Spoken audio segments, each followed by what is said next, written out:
In this video, I'm going to talk about a question what we call cross-field question.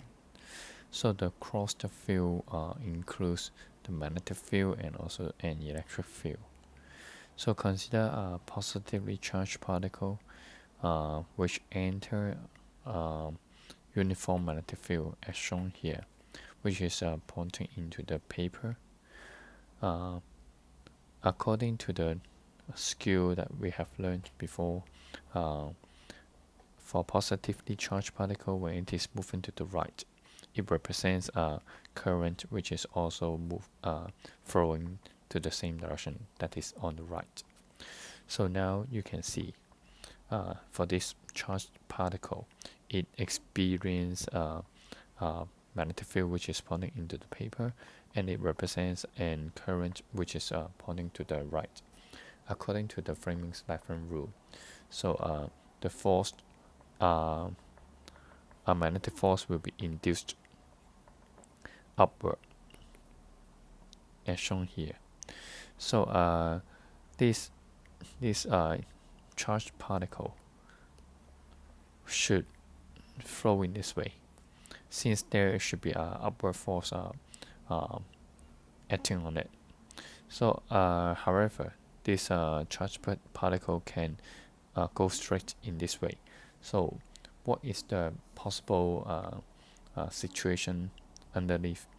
That is because for these two charge plates, they provide an electric field, and this electric field will provide an electric force acting on this positive charge particle in order to make it to allow it to move strictly to the right.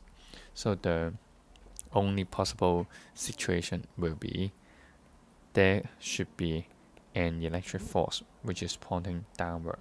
So these two forces, both the magnetic force and the electric force, balance each other so that the charged particle can go strictly to the right.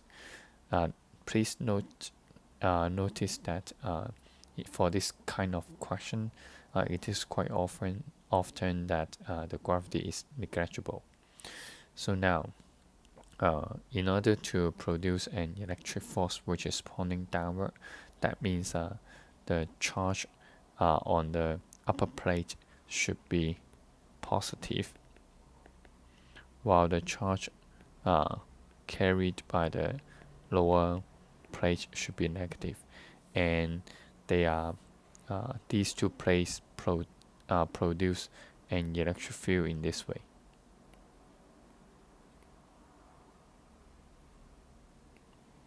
And that's why we call crossed field, because you can see that for the electric field which is pointing downward, while the magnetic field is pointing into the paper, they're at the right angle, so they are perpendicular to each other for the B field and the E field. So that's why we use the term crossed field to represent it. And for this kind of question, since net force equals to 0, so we know that Fe is equal to Fb. And if you would like to further elaborate them, you can use the two equations like BQV to find Fb, and for this one electric force we can use QE.